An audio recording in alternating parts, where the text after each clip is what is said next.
que,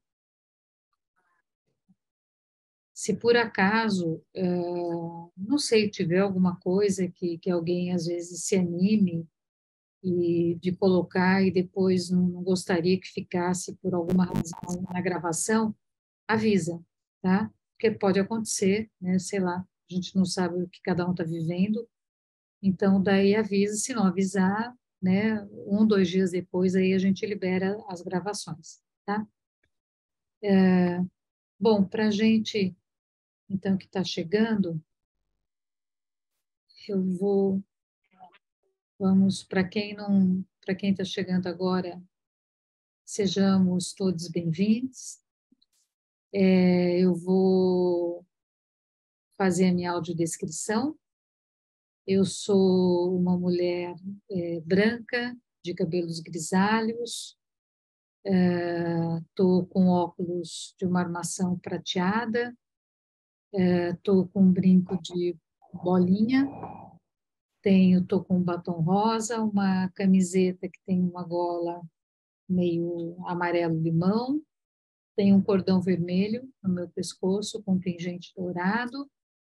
Estou sentada numa cadeira que fica girando, e é gostoso de vez em quando ficar girando nela assim, uma coisa meio de mantra, e atrás de mim tem várias imagens, né? Tem umas telas, tem telas variadas, tem uma poltrona, um sofá azul, né?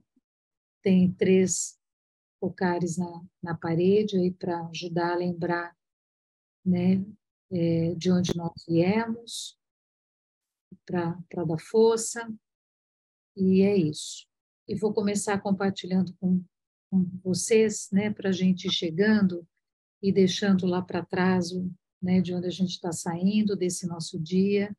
Vou compartilhar aqui a tela, 2 minutinhos, e depois a gente volta aqui para a sala. Deixa eu compartilhar.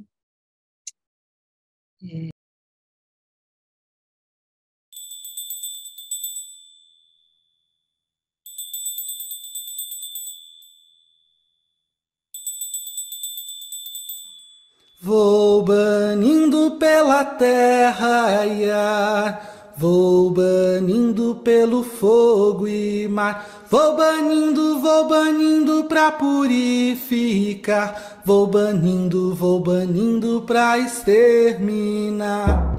Espiral, espiral, espiral, sugue o que há de ruim, leve todo o mal.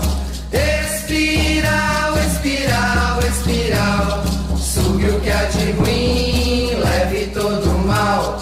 Vou banindo pela terra e ar, vou banindo pelo fogo e mar, vou banindo pra purificar, vou banindo pra exterminar. Espiral, espiral, espiral, sugue o que há de ruim, leve todo o mal. Espiral, espiral, espiral, sugue o que há de ruim, leve todo o mal. Vou banindo pela terra e ar, vou banindo pelo fogo e mar, vou banindo pra purificar, vou banindo pra exterminar. Espiral, espiral, espiral, sugue o que há de ruim, leve todo o mal. Espiral, espiral, espiral, sugue o que há de ruim, leve todo o mal. Vou banindo pela terra e ar, vou banindo pelo fogo e mar, vou banindo pra purificar, vou banindo pra exterminar. Espiral, espiral, espiral.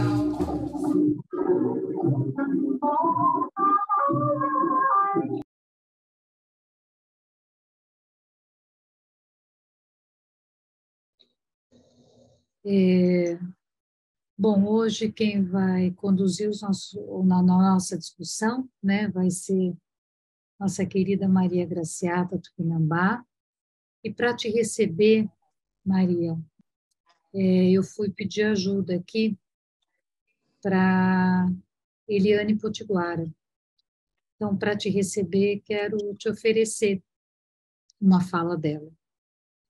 E ela diz uma coisa assim: a coisa mais bonita que temos dentro de nós mesmos é a dignidade, mesmo se ela está maltratada, mas não há dor ou tristeza que o vento ou o mar não apaguem. Bonito é florir no meio dos ensinamentos impostos pelo poder.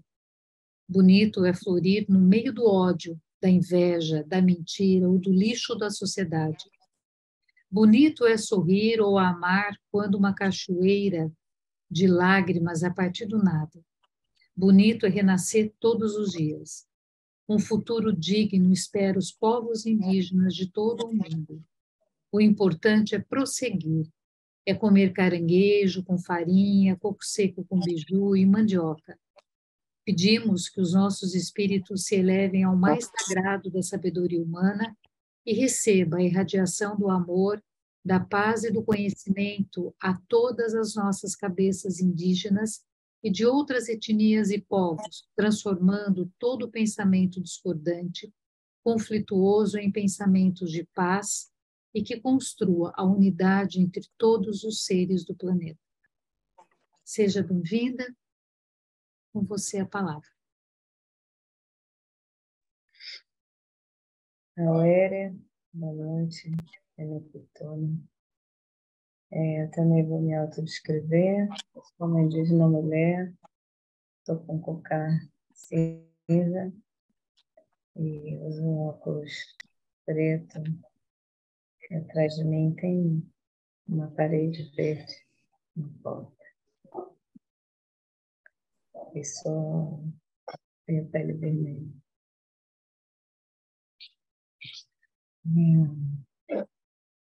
Queria dizer, Beth, que acabei de sair de um ritual, então o ritmo aqui está mais lento. Mas estou na presença.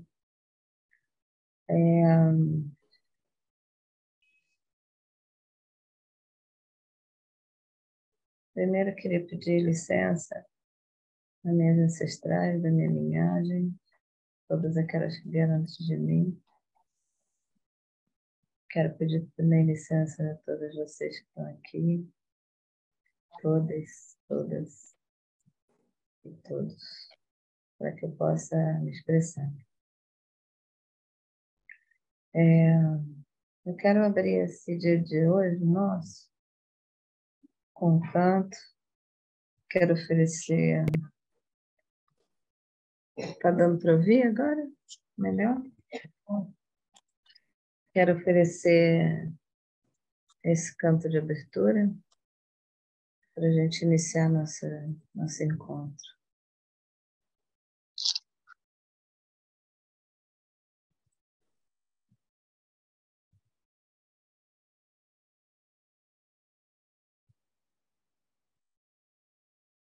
Jaci, Ayande, Jaci, Morfeu, Iambetaba, Tupã, Uruci, Isapé, Iambetaba, Tupã, Uruci, Isapé, Iambetaba, Ije só, ije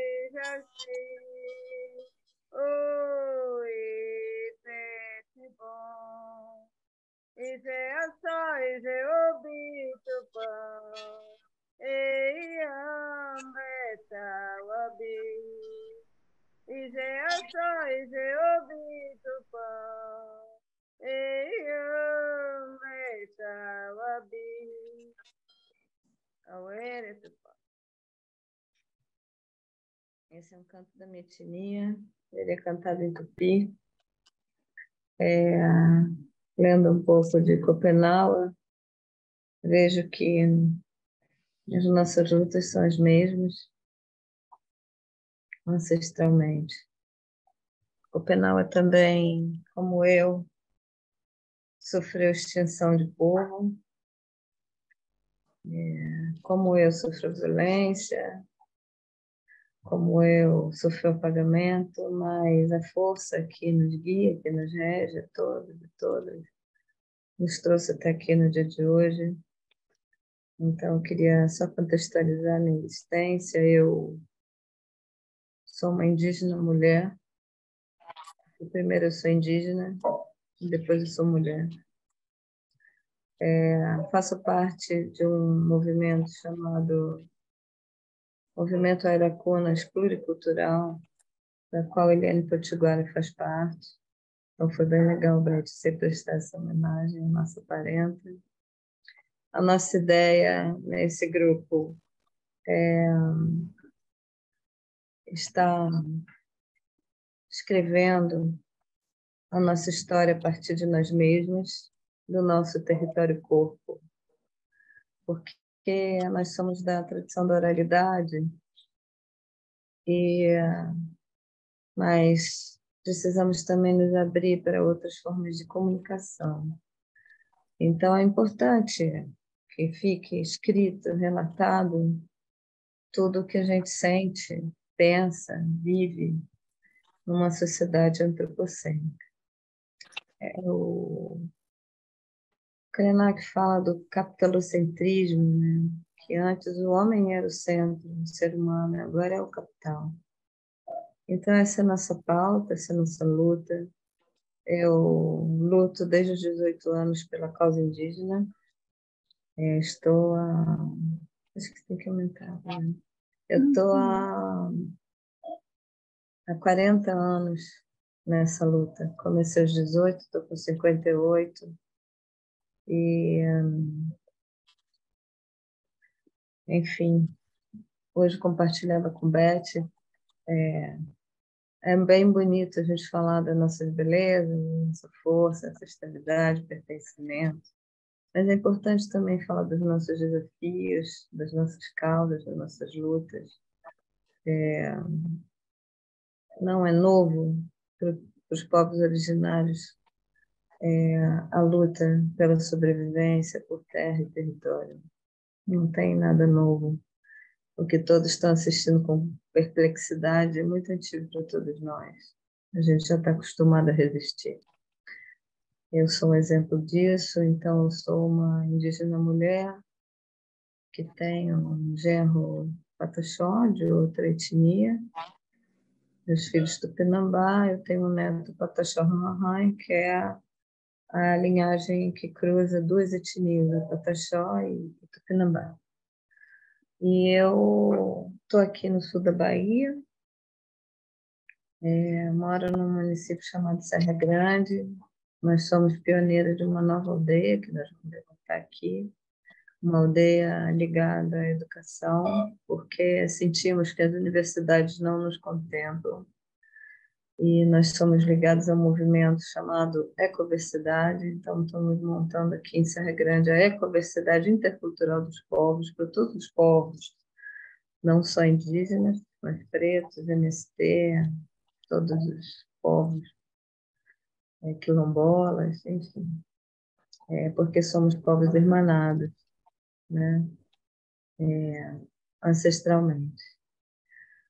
Então, somos aqui do Instituto Etno, né? Que é um movimento também que eu estou integrando com muita paixão há muito tempo. E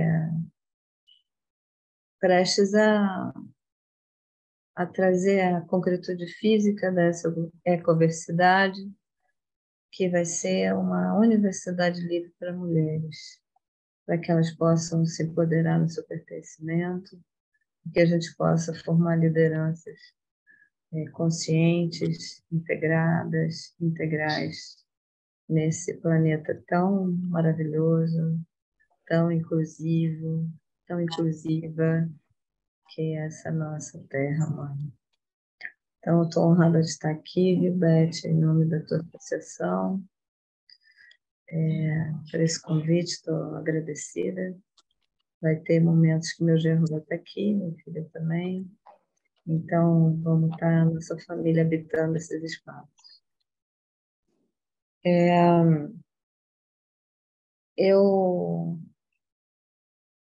senti, fiquei observando o texto, né, contemplando o que a gente ia fazer. A primeira coisa que eu percebi no texto foi a gentileza, né, a gentileza com que Bruce Albert conduziu esse trabalho, o cuidado, o carinho, né? Eu também fiquei muito tempo longe do meu povo, fui criada como uma indígena mulher dentro do meu território casa da minha mãe, sou uma indígena de contexto urbano atualmente. Fui criada nesse sistema e quando eu me aproximo da minha etnia novamente, quando eu encontro meus parentes aqui no sul da Bahia, o processo ele é num outro tempo, num tempo que não é do relógio britânico, nem do romano, nem nada disso. Um tempo que é do sol, da lua, das estrelas, dos pássaros, dos ritmos, dos ciclos. Então, eu senti muito isso no texto e eu senti que tem muitos detalhes muito ricos para a gente conversar. É um prólogo só, mas parece que nesse prólogo já dá para extrair tanta beleza, tanto respeito, tanta profundidade, tanta, tanta clareza. Então, eu senti que nós podíamos ler mesmo e discutindo. Eu não gosto dessa palavra discutindo, eu gosto da palavra dialogando. Minha câmera está.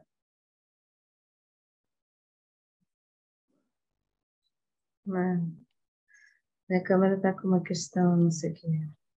Bom, eu vou falando. E aí, penso da gente projetar o, o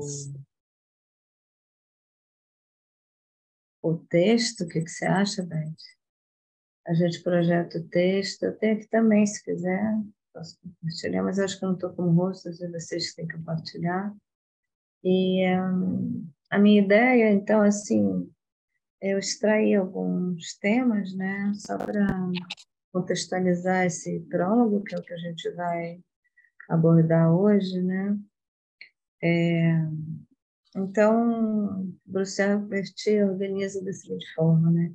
Um breve relato dos Yanomamis, né, no Brasil, a biografia de Copenau e algum percurso do Bruce Albert. Então, isso vem no prólogo, né, como estrutura.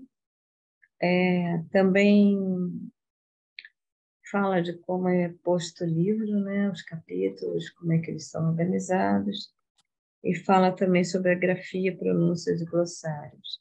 Então, acho que é um dar na mão e passear, né, já anunciando o que vem pela frente.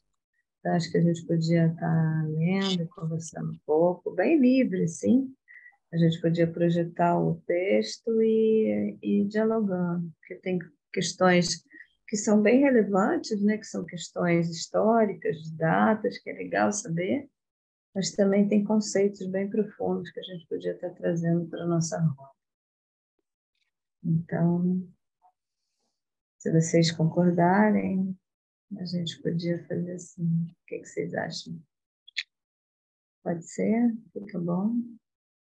Então, tá bom. Maria, você quer projetar ou quer que eu faça? Tanto faz. Tá, então A gente, pode falar. para a gente estar pronto aqui também. Então, eu te coloco como co-anfitrião e você... Tá bom. Pronto, acabei de colocar. Aí você pode projetar. Qualquer coisa também, eu vou deixar o texto aqui prontinho, né? Tá bom. E acho que uma coisa que talvez a gente pudesse fazer, se você concorda, Maria, a gente deixar o microfone aberto, assim, abrir a qualquer hora, para as pessoas também irem falando, né? Eu sinto que seria legal se a gente fizesse um diálogo aberto, isso mesmo, Beth. É. Eu acho que me falando, à medida em que for sendo mobilizado, né, ou tendo alguma questão, né, eu tenho algumas questões também que eu tinha anotado, mas eu Sim, acho que a gente poder conversar, né, a gente, na verdade, eu acho que muitos de nós que estamos aqui, a gente faz isso na nossa prática, mas eu acho que a gente precisa reaprender, intensificar a habilidade da conversa, né? Acho que a gente ficou sempre dependendo muito de alguém, né? Fazer alguma coisa. Então, né, acho que todo mundo fica à vontade. A ideia é a gente conversar, né? Formar uma grande roda aqui. e deixar livre para quem quiser trazer a fala, né? O texto é pequeno, no sentido da leitura, e a gente vai dialogando dentro da leitura, podendo interferir livremente. Eu queria contar brevemente que meu irmão fez parte da Comissão Brasileira de Marcadores de Limites.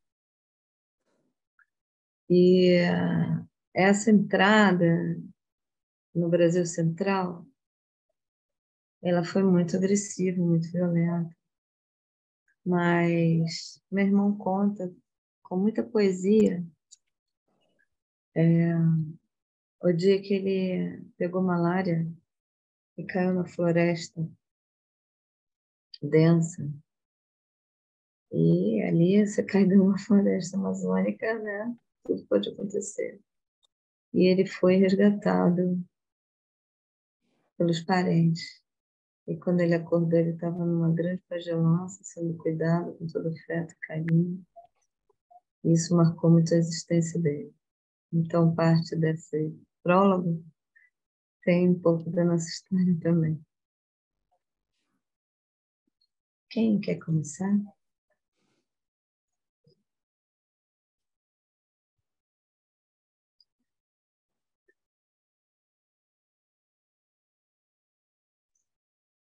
Eu posso começar.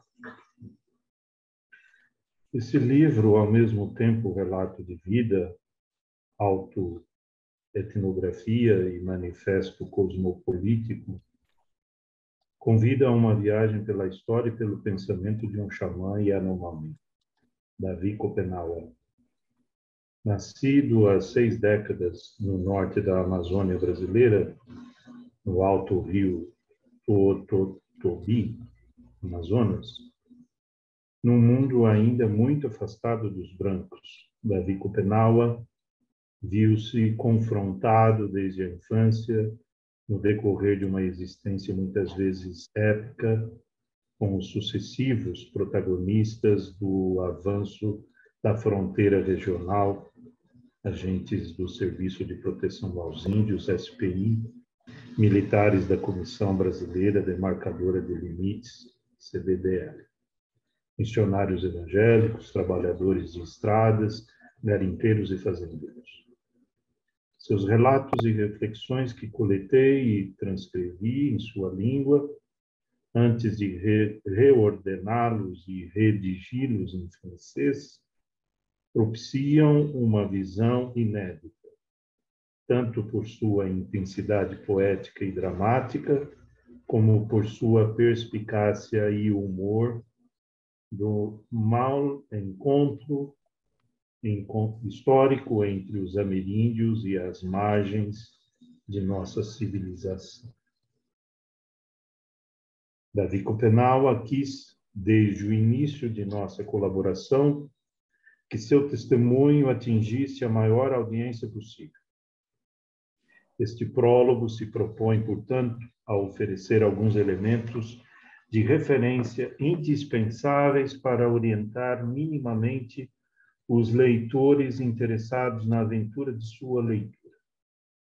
Apresenta inicialmente um brevíssimo apanhado a respeito dos Yanomamis do Brasil e sua história.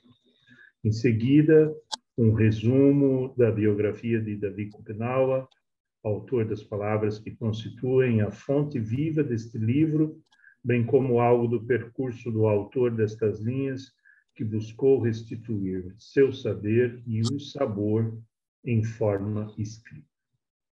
Trata, enfim, muito rapidamente, de nosso encontro e de nossa colaboração, bem como da produção desse texto e de seu conteúdo. Todos esses temas são desenvolvidos de modo mais consistente nos anexos e no pós-scriptum do livro, para os leitores cuja curiosidade mova para além desta sucinta apresentação.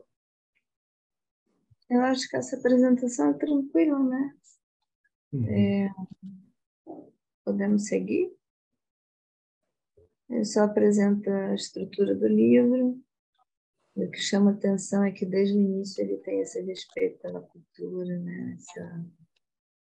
Essa humildade mesmo.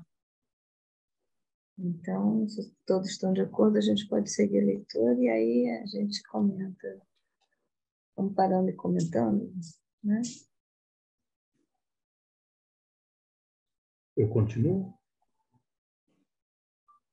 Ou uma outra pessoa? Talvez pudesse outra pessoa, né? Isso. A gente fazendo um rodízio. Obrigada, Claro. Eu posso. Eu posso, a Marta? Tá bom, Marta. E os Yanomami do Brasil.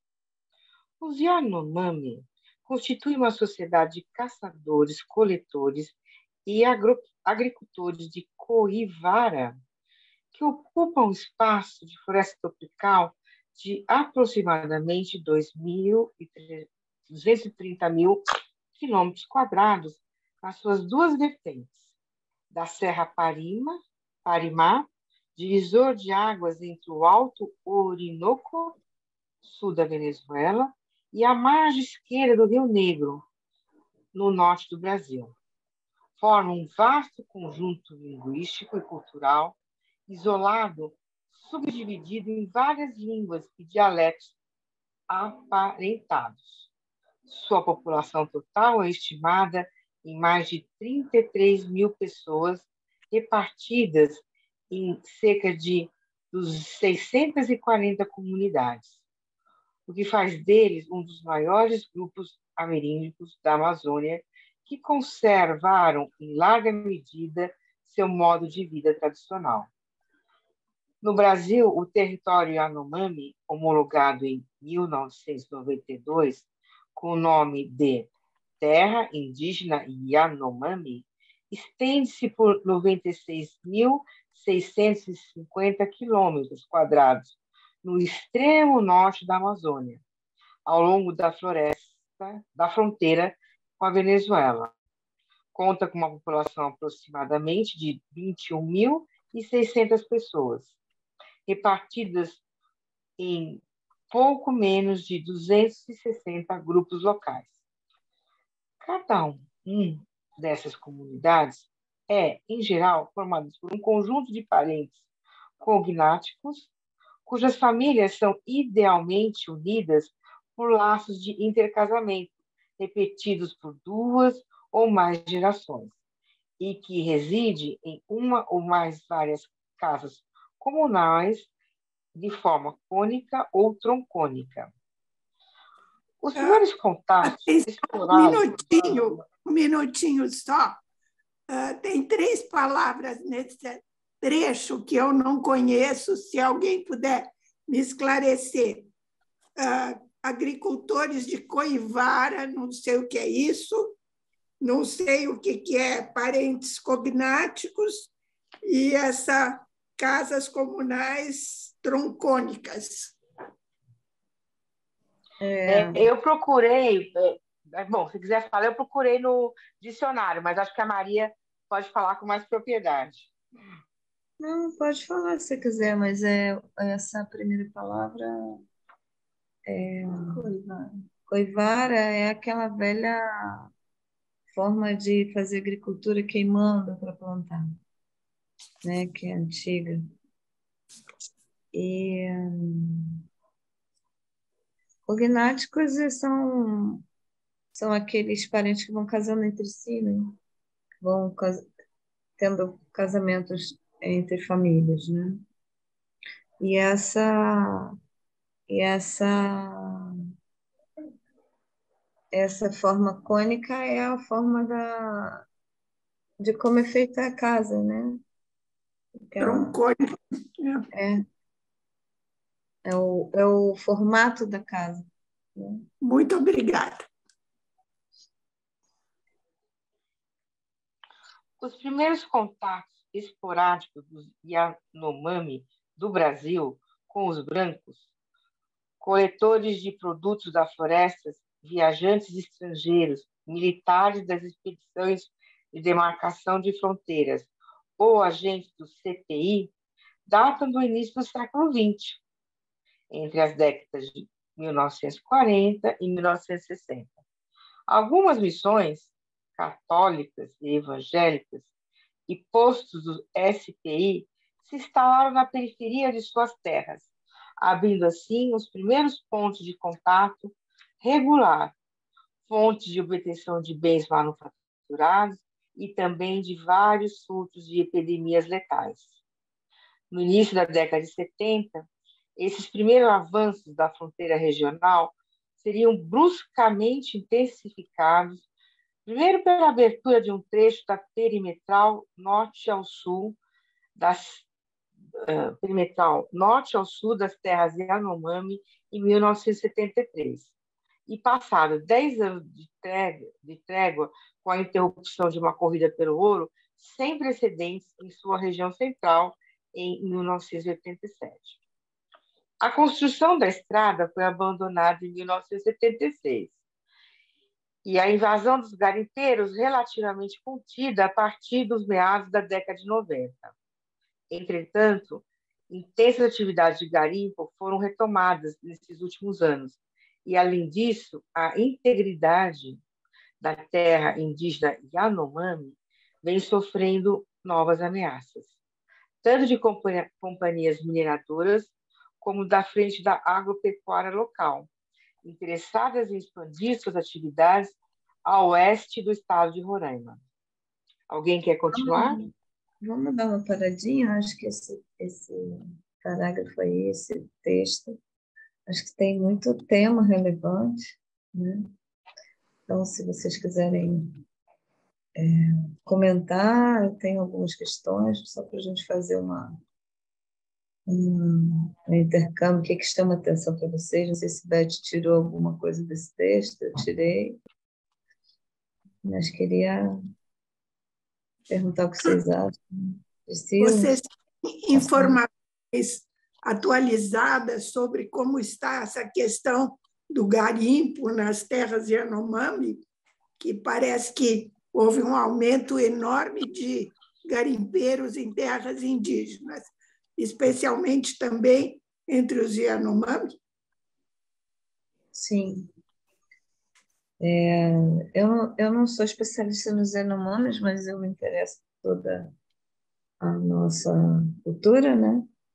Mas o que eu soube é que, ultimamente, o garimpo avançou muito. Um dos principais problemas lá ficou muitos anos parado isso lá, eles conseguiram brecar.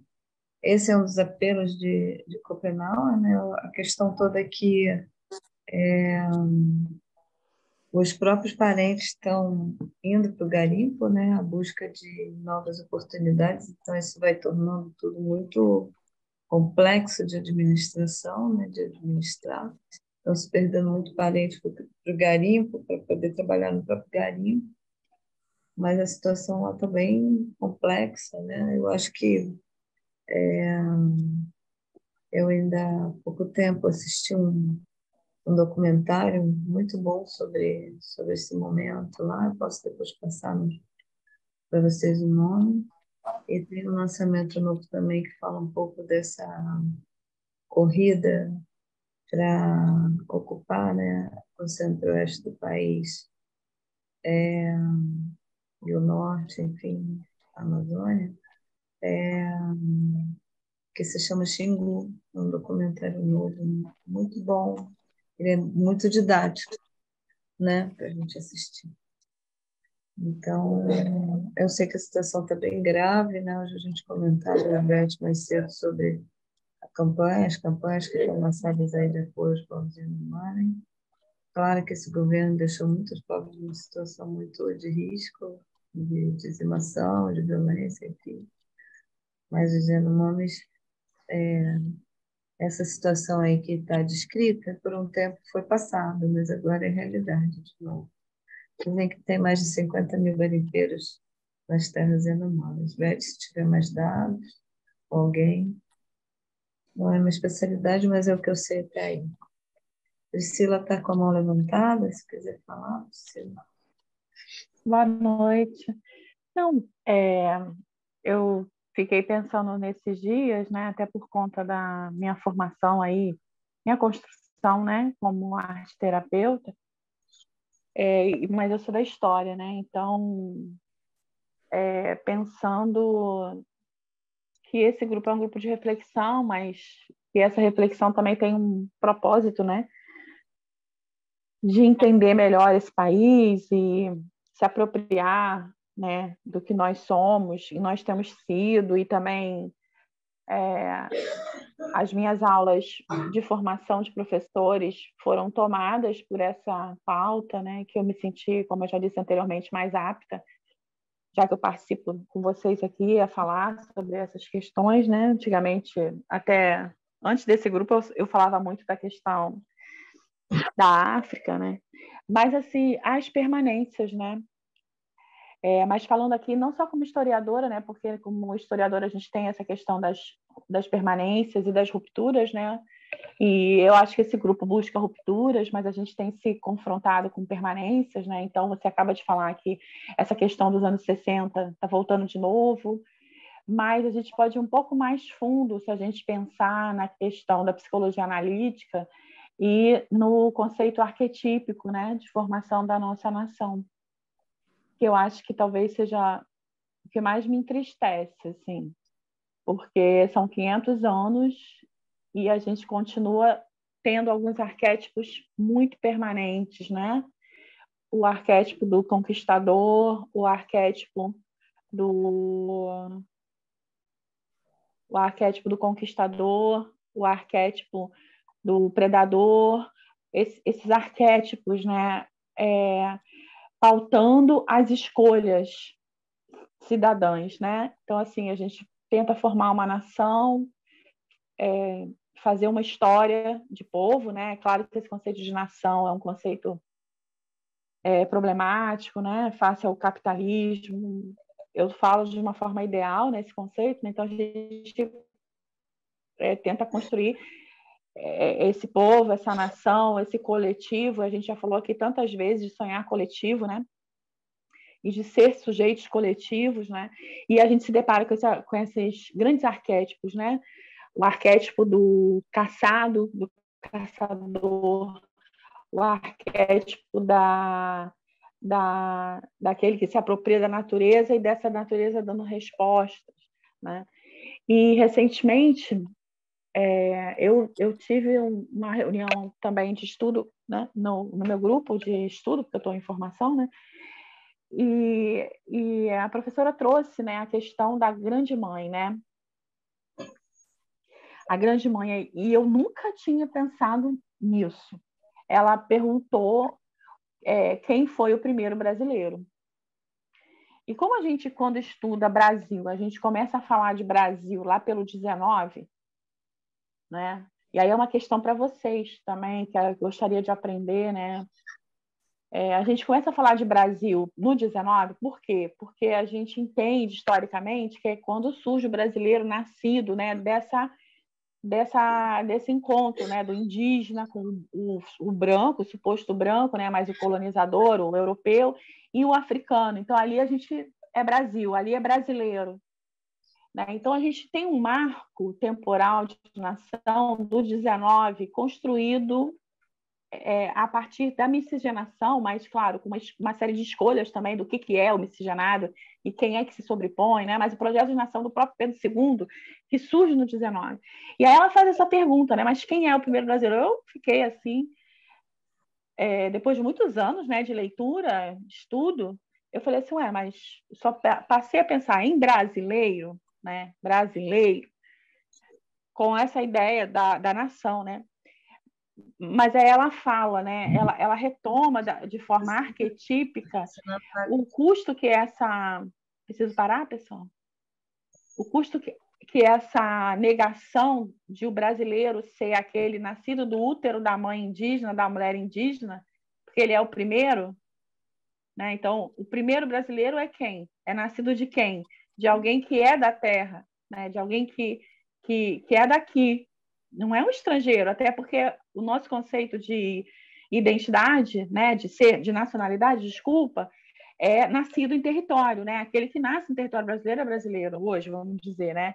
E aí eu fiquei pensando, e ela traz uns dados assim arquetípicos, né? Interessantíssimos que eu também não tinha analisado ainda, que é, então se eu nego essa mãe primeira, né? E eu não reconheço que o brasileiro surge desse primeiro útero, né? Eu começo a ter alguns problemas arquetípicos, né? Que são esses também aqui da Terra, que para mim é absurdamente arquetípico. E a gente está vendo um retorno da ditadura que para mim também é arquetípico no Brasil, né? A presença do militar desde a proclamação da República até os dias atuais, ontem, né? Hoje eu não vi o noticiário, mas assim, aí então a gente vê por causa dessa questão arquetípica, os custos que a gente tem com lares, por exemplo, sustentados, né, ou gerenciados, eu não sei qual é a melhor expressão, por mulheres, né? A nossa questão de gênero grave, né? Em função dessa negação desse parto primeiro. Então, tudo chamando todos nós, né, para a necessidade e para o cuidado das escolhas arquetípicas que a gente faz. Claro que isso é uma coisa altamente sofisticada, né, para o povo brasileiro, eu acredito, né? Mas, assim, são escolhas arquetípicas, né? Quem de nós hoje escolhe ser novamente aquele que conquista a terra, depreda a terra e considera os locais, né, seja ele o indígena, seja outros que ocupam essa terra e tenham direito a ela, como alguém que deva ser aprisionado. Quem de nós escolhe o modelo arquetípico de manter uma grande parte da população escravizada, né, nas grandes periferias, né, com muito pouca chance de sair desse grande arquétipo do escravizado, né? Então, isso juntou, né, esse conceito junguiano com as minhas reflexões de história do Brasil, né?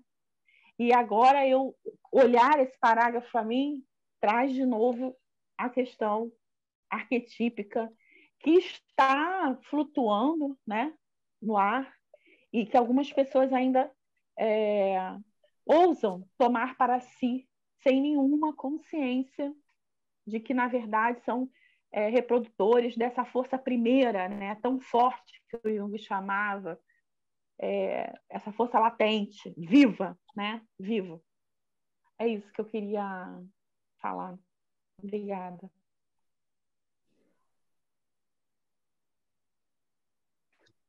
Eu vou pegar um pouquinho de carona aí no que a Priscila estava falando, né?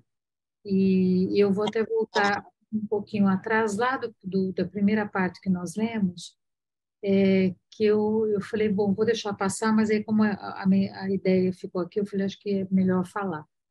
Eu acho que todo mundo que já teve alguma experiência com história oral de vida, né, e a gente que faz uma escuta, eu acho que a gente sabe o quanto é difícil numa transcrição e numa transcriação, e principalmente de um contexto como esse, né, do Popenoe Yanomami, como nos toca e como nós estamos inseridos dentro dos relatos que nós, principalmente no momento de transcriar aquela transcrição, né? E eu acho que isso é uma coisa importante, né? Que o Bruce Albert que eu acho que deve ter sido um esforço sobre-humano, eu acredito, muito grande, porque você é parte, você está inserido dentro do processo, né? Eu acho que uma outra coisa que eu queria comentar é que o garimpo não está voltando. Acho que quando a gente olha para as imagens, né, o garimpo nunca deixou de estar, né? Eu acho que o que acontece é que a gente vai tendo, assim, né, entre altos e baixos, a gente vai tendo, talvez, assim, diminui um pouco, não é nem que diminui, mas dá uma leve silenciada. Eu acho que tem o cansaço. Imagina você durante 30, 40, 50, 60 anos da tua vida, da vida da tua etnia, vendo as pessoas sendo a gente acabou de ter aqui, né, 700 mil pessoas quase morrendo de Covid, né? A gente tem no Brasil, como é que a gente se sente lutando, né? Já está todo mundo de saco cheio de usar máscara, né? Como se isso fosse um problema, né? Usar máscara, né? E as pessoas continuam morrendo, né? Ou pelo menos diminuiu, mas a gente pode evitar contaminações, evitar outras coisas. Então, se nós nos cansamos de usar máscara, né? Numa situação pandêmica, como deve ser para uma pessoa como Copenau Yanomami e tantos outros, né, que a gente está falando do livro, desse relato de vida dele, da etnia, mas é muita luta, é muita guerra constantemente. Mas gente, quando a gente olha os buracos do garimpo, esse pessoal nunca saiu de lá, nunca saiu de lá. Então, o que a gente está tendo assim, é uma excrescência nesse momento, né? E a gente conseguiu, acho que houve a possibilidade talvez de uma escuta das imagens, né? E eu não sei se a gente consegue ter ideia, né? Eu acho que os não indígenas, né, do que é você ter os seus dizimados, né?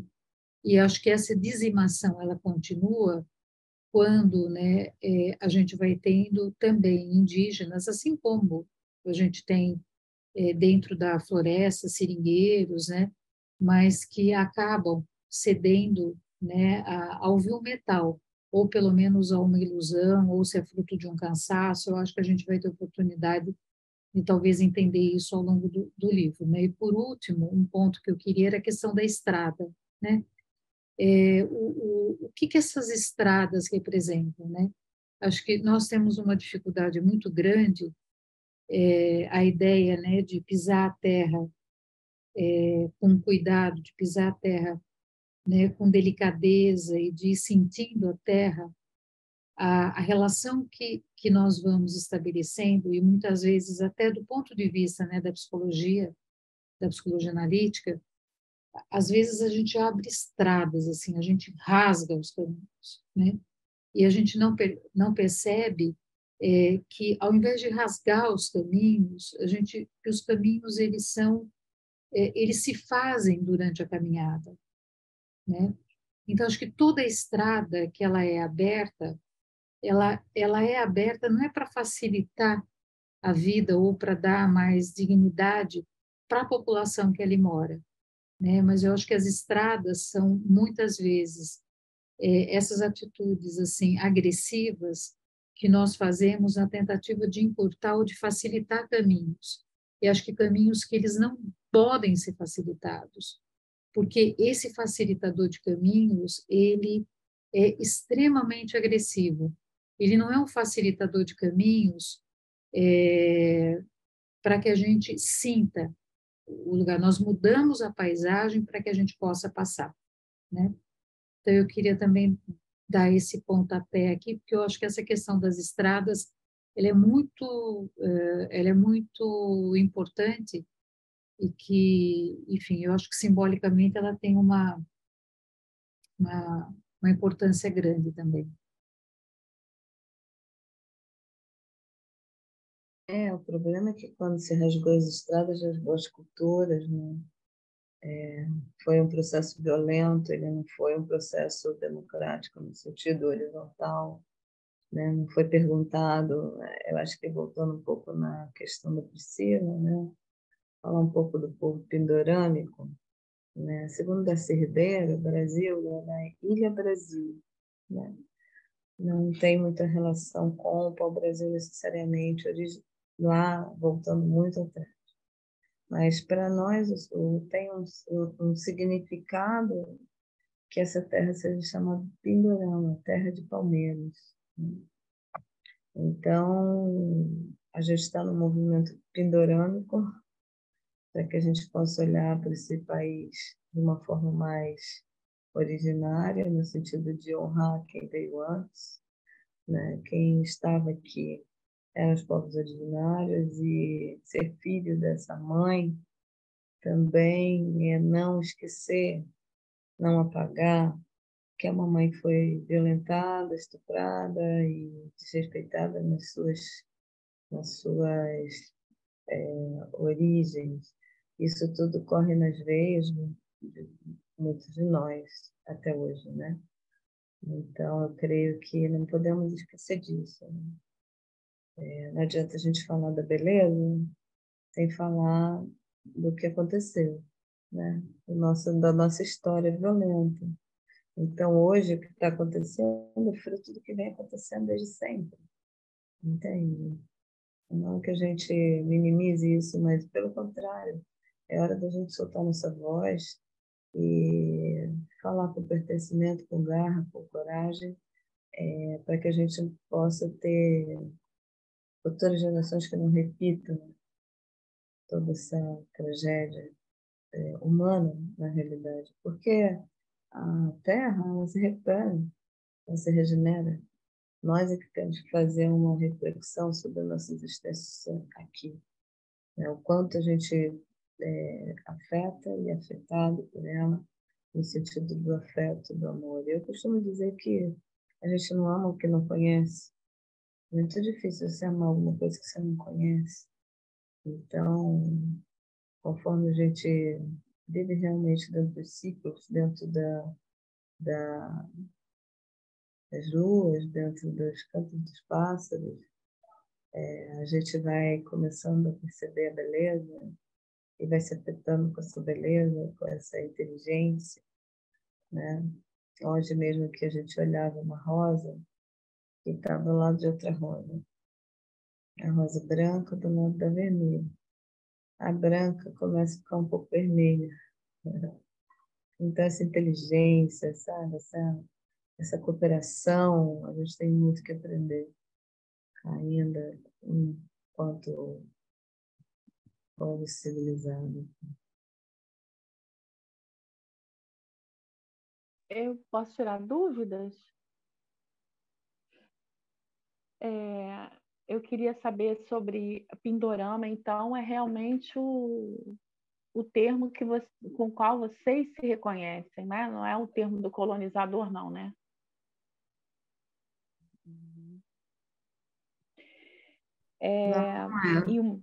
E é um movimento nacional forte mesmo, assim, de pertencimento, né? Porque quando Bach traz essa coisa de rasgar as estradas, muitas estradas foram cortadas, foram abertas, né? Muitas feridas foram abertas nesse Pindorama. E a língua, por exemplo, foi uma abertura de estrada muito violenta, porque quando você tira de um povo a sua língua, você tira do povo o pertencimento. Eu acho que uma das coisas mais incríveis do povo Yanomami foi, apesar de toda essa tragédia, de toda essa invasão, preservar sua língua, né? Meu povo, por exemplo, não teve essa boa sorte, porque também meu povo foi o primeiro povo de impacto, né? Então, fala aí dos avanços da fronteira regional, nós sofremos impactos pelos que se perderam no mar, né? Então, nosso impacto é muito mais profundo, muito mais antigo. Não estou minimizando o impacto dos povos humanos, estou dizendo que perder a língua, perder o pertencimento. Então, eu vejo o povo humano nessa resistência, é isso que os faz tão fortes, então, e vivos até hoje, né? E com suas culturas preservadas até hoje. Ai, Beth, eu poderia falar pouco mais sobre essa estrada que é aberta, né? Essas estradas, assim, eu fiquei acho que um pouco confusa. Agora, com a fala, né, eu melhorou um pouco, né? Mas assim, você primeiro fala da estrada que vai se construindo aos poucos, né? E da estrada que é imposta. Nesse sentido, você está usando a estrada como um elemento colonizador, né? Estrada como um elemento polarizador, e a estrada que ela não considera, né, ela não considera a cultura, o lugar, né? Ela age dentro de um pensamento que talvez nós tenhamos um tanto de trabalho para poder soltar, para poder se desprender, porque o nosso entendimento e a nossa atitude, ela vem daquilo que a gente consegue estruturar no pensamento, né? E não daquilo que a gente consegue sentir e incorporar e traduzir na nossa forma de vida, né? É como a estrada, ela vem de fora, ela é imposta, ela sai de um lugar e ela chega em outro. Então, eu tenho um propósito, é como, né, eu não vou abrir isso aqui, mas aquilo que a gente já discutiu várias vezes, pelo menos no nosso grupo, né, a ideia de adaptação que o Jung coloca, né, e que a psicologia muitas vezes lida. Quer dizer, o que é essa adaptação, né? O que é essa adaptação que talvez ela tenha de uma maneira pré-definida determinados aspectos e que talvez a gente possa soltar um pouco mais essas ideias, né? Então, e onde nós vamos assim cruzando, né, e passando por cima de absolutamente tudo e desqualificando, desconsiderando as formas de vida que já existiam.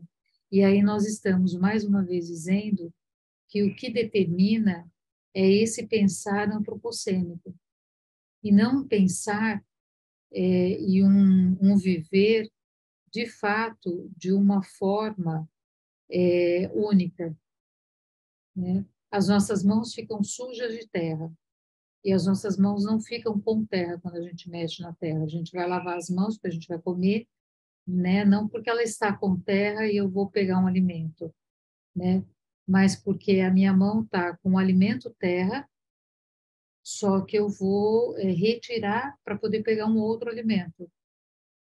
Então essa relação da necessidade de entrar com o nosso conhecimento, né? E eu não tô, e esse conhecimento ele vai rasgando, ele vai anulando, ele vai desconsiderando as outras possibilidades de conhecimento que nós temos.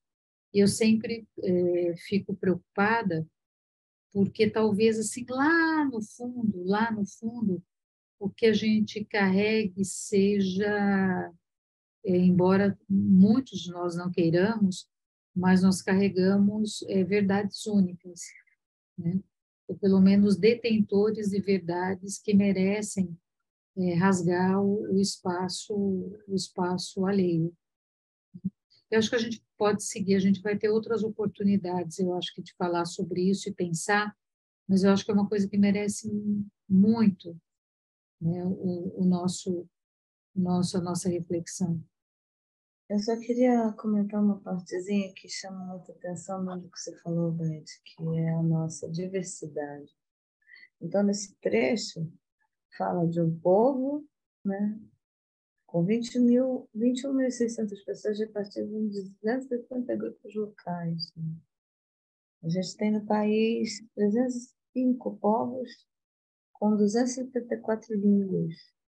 Então, não dá para falar do indígena como se fosse um pacote, né? Uma cultura única. Né? Dentro dessa verdade única, tem que se prestar atenção quem que escreveu a história do nosso país. Né? Agora saiu um livro muito importante, que acho que todos deviam ler, todos e todas que se interessam por essa temática, que é o livro do Cacaverá, que finalmente escreveu um livro sobre a história de Pindorama, sobre o olhar dos povos originários. Então, se chama Terra dos Mil Povos. Muito interessante. Eu acho que surgirão outros autores falando disso também. Mas é muito importante que a gente não tenha uma verdade única sobre... É um perigo mesmo. Sobre essa temática de São José. Maria, qual que é o nome? Pessoal, Qual que é o nome do livro? Só para que daí a gente já coloca aqui. A Terra dos Mil Povos, Cacaverá. Tá.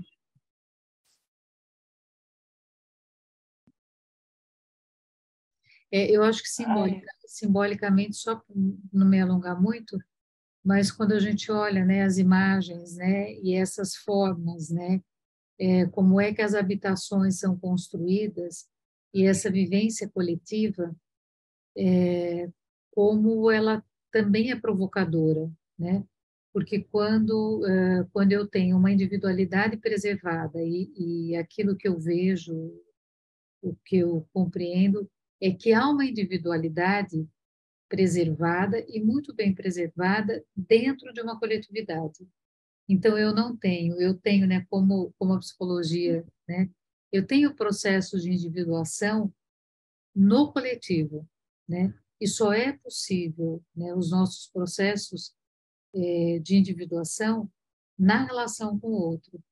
Então, o próprio modelo, né, de construção, ele é um modelo que eu acho que chama um pouco para isso, né, mas só para não deixar passar, que acho que é importante. não, eu só peço desculpa falar mais uma vez, mas assim, essa ideia do único, né? Essa ideia da unicidade, ela tá presente aqui, como vocês falam, mas quando ela está presente aqui, ela está presente em outras esferas também, né? No sentido de, é, por exemplo, a própria pensamento dito científico que barra uma série de outras entradas, de outras formas de compreensão do mundo, das sociedades, e há uma resistência nisso, né? E muitas vezes isso demora a chegar, né, dentro das universidades, ou seja, dos ditos centros de saber, né, que não é isso, né, mesmo, né? Na verdade, ali há um campo grande de disputa.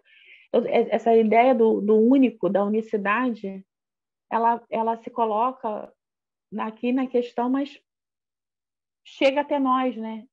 De outra forma, em várias formas, em várias instâncias e experiências de vida. Não sei se eu expliquei bem. Desculpa. Olha, acho que a gente podia fazer um acordo aqui no grupo, né, da gente não pedir tantas desculpas, né,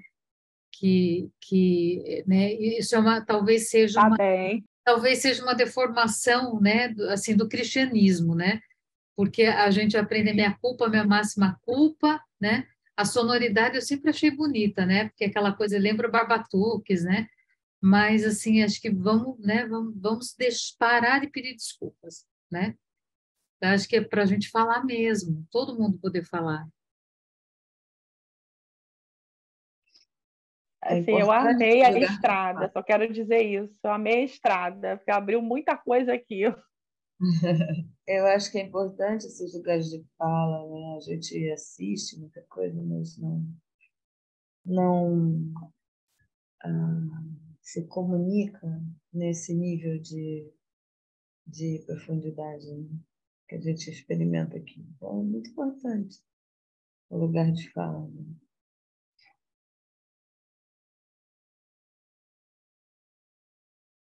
Podemos continuar? Quem quer ler?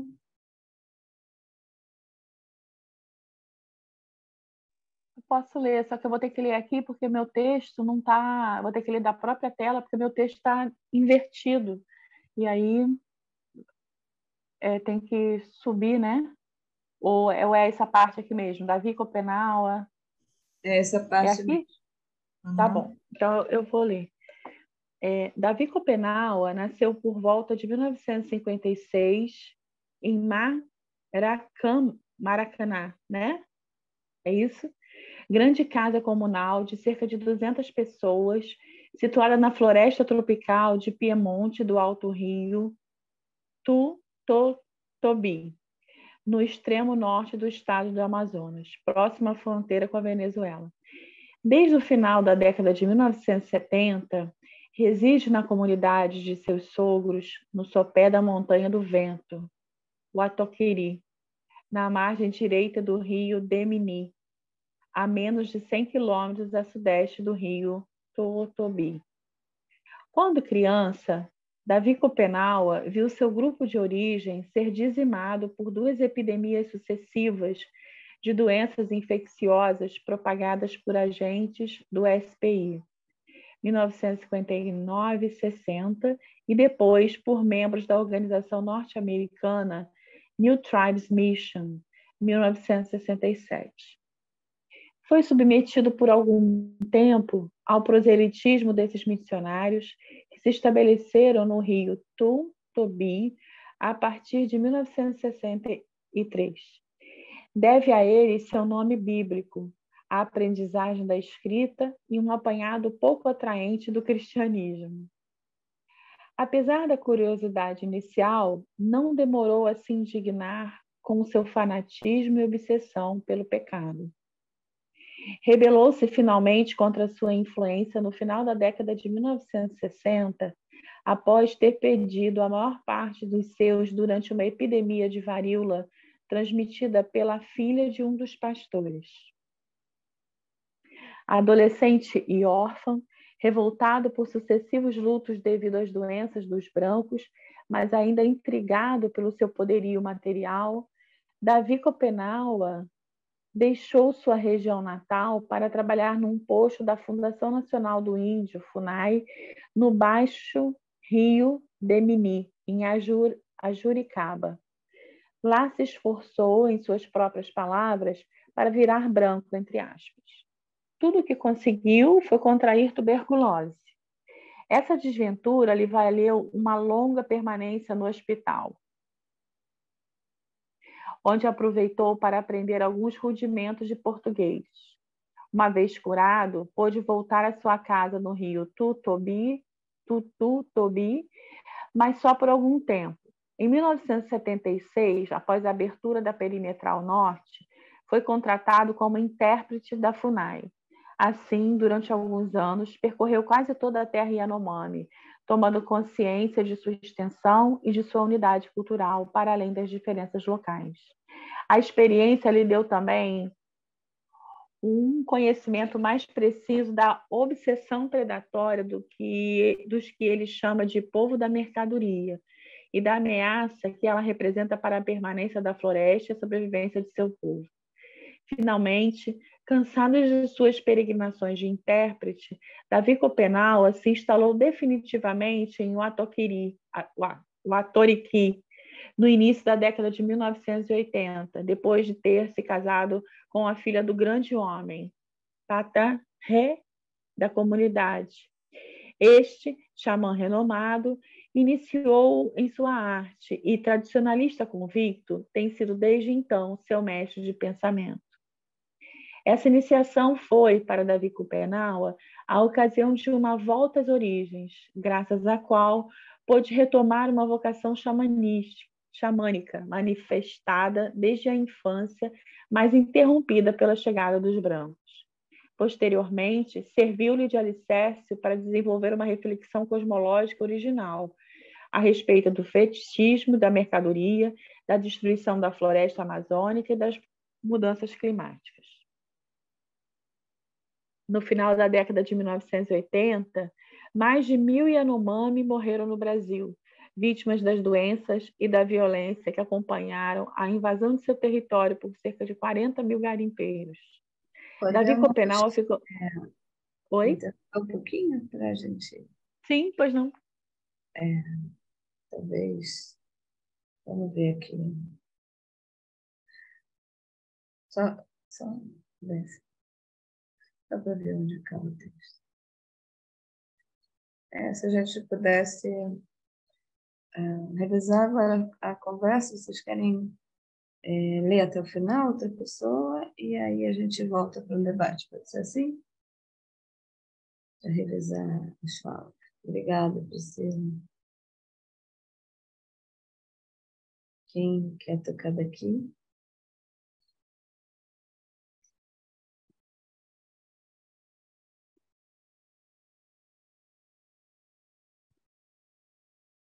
Alguém se manifesta? Sônia? Se precisar, posso pode ler, continuar.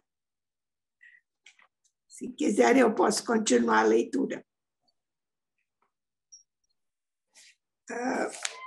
Davi Copenau ficou transtornado com esse drama que reavivou nele velhas lembranças do extermínio dos seus pelas epidemias. Espera um pouquinho, vou pôr meu óculos. Depois que eu operei a catarata, eu mudei. Antes eu tirava o óculos para ler. Agora eu tenho que pôr óculos para ler de perto. Então, dos seus pelas epidemias Chauará dos brancos quando era criança. Depois de anos engajado para conseguir a legalização das terras Yanomami, ele então se envolveu numa campanha internacional em defesa de seu povo e da Amazônia. Sua experiência inédita dos brancos, sua incomum firmeza de caráter e a legitimidade decorrente de sua iniciação xamânica rapidamente fizeram dele um porta-voz destacado da causa Yanomami. Ao longo das décadas de 80 e 90, visitou vários países da Europa e os Estados Unidos. Em 1988, recebeu o Prêmio Global 500 das Nações Unidas por sua contribuição à defesa do meio ambiente. Em 1989, a ONG Survival International o convidou a receber em seu nome o Prêmio Right Livelihood, considerado o Prêmio Nobel alternativo por atrair a atenção internacional sobre a situação dramática dos Yanomami no Brasil. Em maio de 1992, durante a Conferência das Nações Unidas sobre o Meio Ambiente e Desenvolvimento no Rio de Janeiro, ECO 92 ou Rio 92, obteve finalmente a homologação da terra indígena Yanomami por parte do governo brasileiro. Em 1999, foi condecorado com a Ordem do Rio Branco pelo então presidente Fernando Henrique Cardoso por seu mérito excepcional. Davi Copenau é um homem de personalidade complexa e carismática, ora tenso e pensativo, ora caloroso e bem-humorado. Todos os episódios de sua trajetória pessoal evidenciam sua curiosidade intelectual fora do comum, sua determinação inabalável e sua admirável coragem. Ele tem 6 filhos, entre os quais uma menininha adotada há poucos anos e 4 netos que ele e a esposa Fátima cobrem de carinho e atenção. Vive com a mulher e os filhos menores no setor da Casa Grande Coletiva de Vatoriqui, igual a todos os demais. Apesar da fama, cultiva um altivo desprezo pelas coisas materiais e só sente algum orgulho quando perturba a arrogante surdez dos brancos. Suas atividades preferidas são, na floresta, responder aos cantos dos espíritos e, nas cidades, falar em defesa de seu povo. É hoje uma liderança Yanomami muito influente e um xamã respeitado. Defensor incansável da terra e dos direitos Yanomami, continua zelando com rigor pela tradição de seus maiores, em particular de seu saber xamânico. Desde 2004, é presidente fundador da Associação Utucará, que eu fui ver lá na nota, quer dizer, céu que caiu no tempo das origens, que representa a maioria dos Yanomami no Brasil. Em dezembro de 2008, recebeu uma menção de honra especial do prestigioso Prêmio Bartolomé de las Casas, concedido pelo governo espanhol, pela defesa dos direitos dos povos autóctones das Américas, e, em 2009, foi condecorado com a Ordem do Mérito do Ministério da Cultura Brasileira. Beth, só queria checar até que horas vai nosso encontro para a gente compreender nossa dinâmica. Obrigada, Sônia. Maria, ele vai até 9h30, né? Tá. A gente pode ter uma margenzinha aí, mas como para você, 9h30 daqui, né? Que é 10h30 aí para vocês, né? A maioria.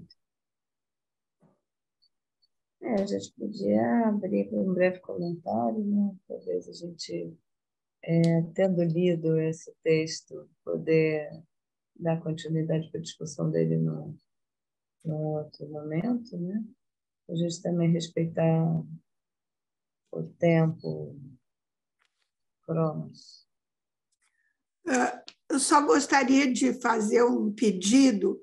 Se algum de vocês conhece bem essa terra Yanomami, eu tentei me localizar nesses mapas, que tem um dos capítulos do livro, que são os mapas, mas eu confesso que eu não estou conseguindo ler esses mapas.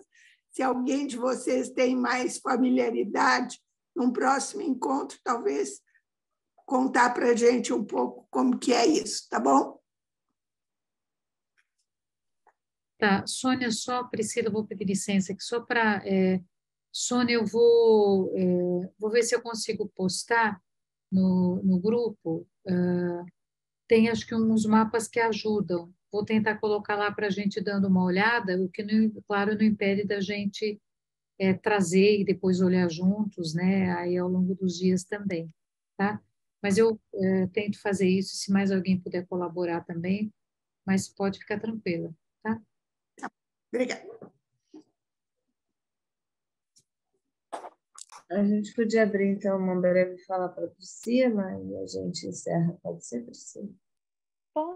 É realmente breve, é só uma observação, né? Primeiro, eu me lembro do vídeo, né, que vocês passaram no primeiro encontro do Copenau. Foi uma frase que eu nunca esqueci, né? Ele dizendo que ele também tinha direito de ter família, né? E eu fiquei muito assim marcada mesmo, né? Como branco tem família, eu também quero ter família, né? Quero todos os meus vivos comigo. Foi uma coisa muito forte para mim. Mas assim, também observo, né, que nesse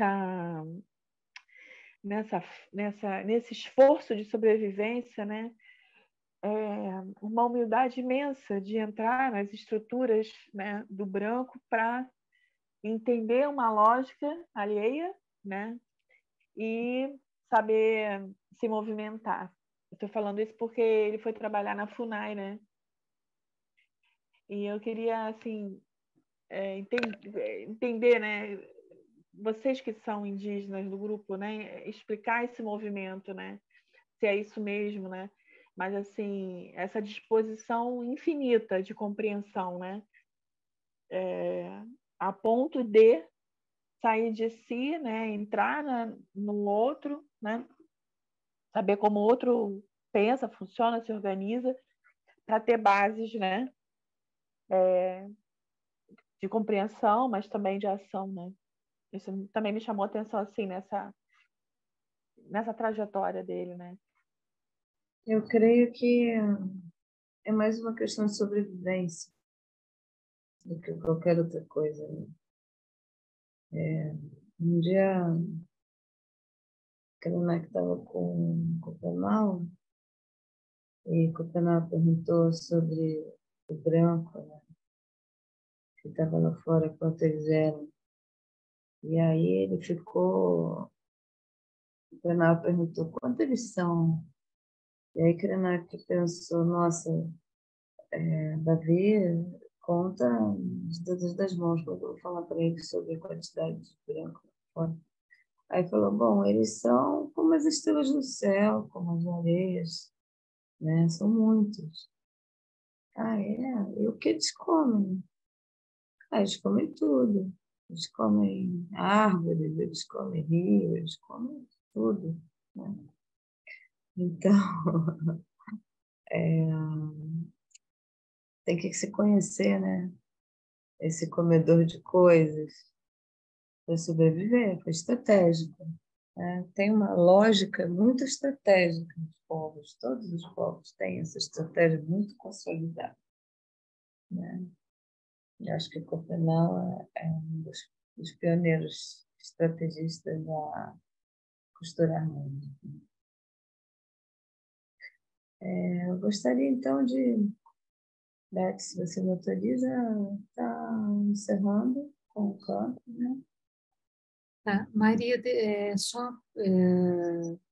gente, lá no grupo, né, se a gente puder, de repente, né, tiver vontade de seguir conversando, ou sugestões também, né, é de todo mundo, né, o grupo, o trabalho, acho que essa experiência, essa tentativa de sempre, né, de uma construção em conjunto, é sempre um desafio, né, e eu queria só comentar, tem um Sherpa, que é um morador, né,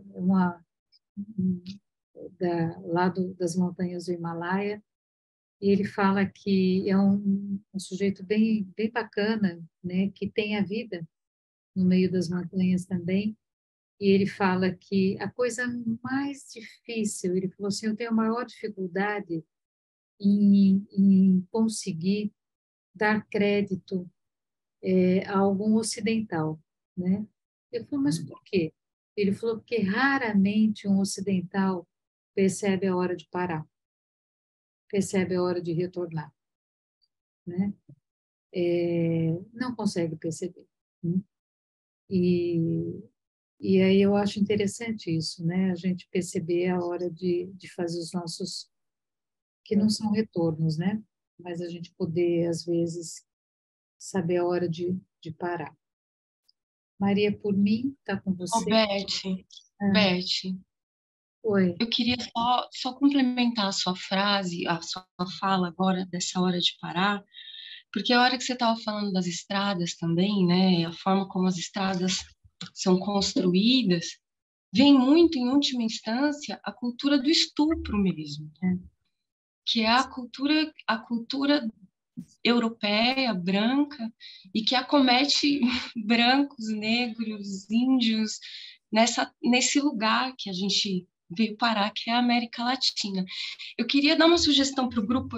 Aconteceu de eu ler, e estou lendo junto com esse livro que a gente está lendo aqui, As Veias Abertas da América Latina. E está sendo incrível complementar um com o outro. Assim, ao mesmo tempo que você lê o Galeano, que é um homem branco, descendente de espanhol, mas é um latino, falando sobre o povo daqui, né? E é interessante você ver que, assim, aqui sempre foi o esgoto, a latrina do mundo, né? E se a gente puder pensar como um povo só, e como aí a gente consegue sair, talvez, dessa maldição da América Latina, né? Eu tô nessa Copa do Mundo, eu tenho um paciente que gosta muito de futebol.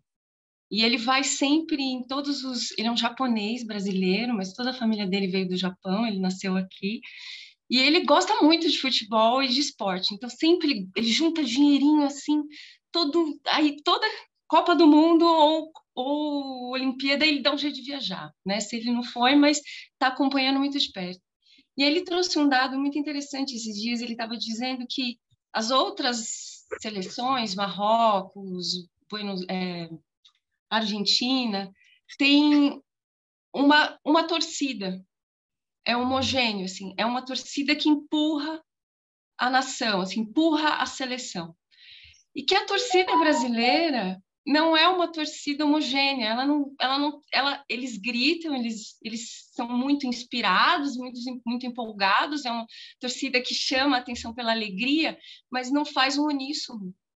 Ela não se junta para empurrar, né? Achei isso interessante para a gente pensar. Até essa coisa do e da pluralidade, porque quando o Galiano vai falando aqui nas vezes abertas da América Latina, eu estou no começo, porque eu estou lendo bem juntinho mesmo, ele vai trazendo muito, por enquanto, muito do México, ele fala um pouco da Bolívia, dos quechas, dos aimaras, e parece que essa coisa que a Maria estava trazendo para a gente, né, assim, muitos povos, muitas línguas, é alguma coisa que acontece aqui embaixo mesmo. Eu queria saber um pouco se é é real, é isso mesmo, assim. Acontece da Amazônia para baixo. Eu queria só completar essa fala, Juliana, falando do micro no macro, e o macro no micro, e falar do corpo-território. Nossos corpos são territórios, né? Então, a nossa diversidade, ela acaba sendo complementar, né? Mas é uma diversidade, não pode ser encarada como uma massa única no sentido de pertencimento, mas é uma única luta. Então, quando você fala das Américas, a gente chama de Abiyala, né? Que é a luta dos povos das Américas, de pertencimento, de reconhecimento, de união, de diálogo. É uma construção que ancestralmente os povos não se davam, os povos guerreavam entre si, né? Em 1970 foi criado o movimento indígena no Brasil, pela necessidade de tanta coisa acontecendo. Então, juntaram muitas lideranças, né?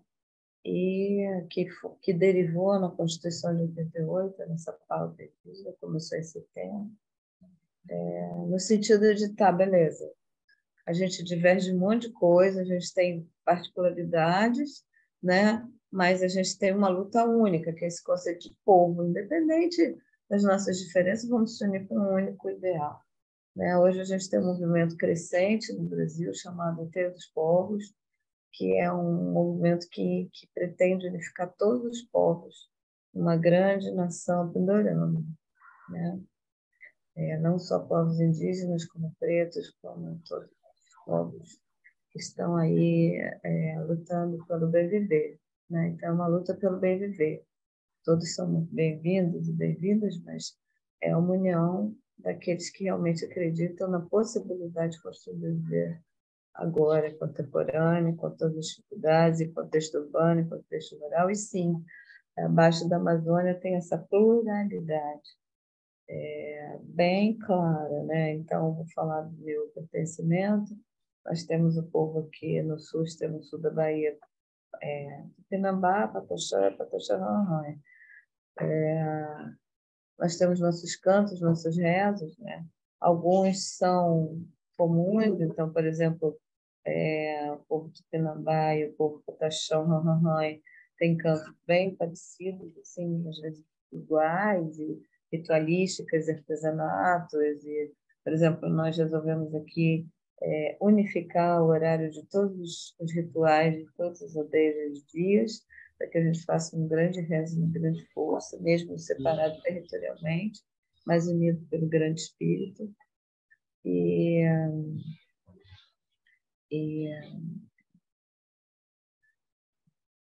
Mas, por exemplo, o povo tupinambá está resgatando o tupi antigo, né?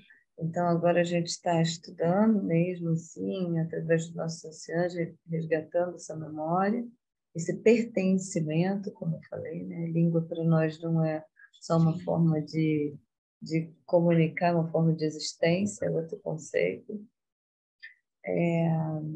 Já o povo Pataxó-Rorrônea canta em Pachorrã, mas também está resgatando o tupi, e o povo pataxó só canta em pachorrã. Então, por exemplo, os ranranrãs são muito fortes, por exemplo, na parteria tradicional, né? Os pataxós são muito fortes na arte, né? Os tupinambá e todas as etnias, mas assim, cada povo tem sua medicina, né? Então, estamos irmanados por um território único, nos visitando e casando entre si, nesse sul, extremo sul da Bahia, mas com características bem próprias. Então, por exemplo, você está num ajuntamento, né? Sei lá, numa marcha das mulheres, numa TR da vida, uma coisa assim, você olha, você distingue, aquele é pataxó, aquele é tupinambá, pelo cocar, pela pintura, de cada um tem uma particularidade. Isso é nacional. Eu Isso vou é ver se eu lindo. consigo, eu posso estar colocando no nosso grupo o mapa das etnias aqui de Pindorama, acho que é bem interessante. Mas, Maria, então deixa eu só esclarecer. A Bilaiala é a América Latina e Pindorama é essa região que a gente conhece como Brasil, é isso? É isso, Ah, exatamente. que delícia, obrigada. Uhum. Cauê, eu vou cantar então um canto de Pindorama para reverenciar nosso encontro. Tá, Maria, E, só mais uma coisinha. Juliana, depois compartilha no grupo o movimento da OCA, né, do estupro, né? Que acho que compartilha depois lá no grupo, né? Que eu acho que é super importante, pode contar um pouquinho, né? Só para a gente não se alongar agora, mas que eu acho que é bem bacana, né? Só lembrando aí. Obrigada, Maria. essa tua fala, Juliana, da estrada, estupro para nós é bem falado entre as indígenas mulheres. Foi legal você trazer isso, é importante trazer isso. Senão fica naquela discussão perfumada. Acho que a gente saiu desse lugar de exotismo, tendo que ir para uma coisa mais pé no chão, né? Dá nome às coisas, né? Dar nome às coisas e deixar de ser hipócrita, né?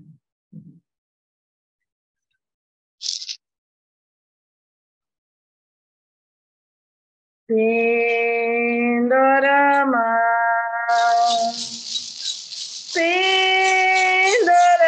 Pindoretama,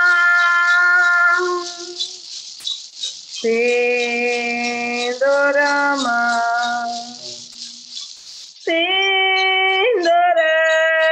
Pindoretama, Pindorendoyarama, Pindorendoyarama, Kohapatasu, Niana Kamureta, Kohomachakali, Kohapatasu, Niana Kamureta, Kohomachakali, terra de palmeiras, terra de muitas palmeiras, terra mãe das nações brasileiras, terra mãe da nação brasileira, parentes pataxós, vem aqui, vamos cantar com os parentes Machacali. Parentes pataxós, vem aqui, vamos cantar com os parentes Machacali. Auere, Tupã. Esse canto foi cantado em Pachorrã, que é a etnia do meu genro, honrando o povo pataxó. Auere. Obrigada pela honra de estar entre vocês e até daqui a pouco. Muito obrigada, Maria. Muito obrigada a todos nós aqui.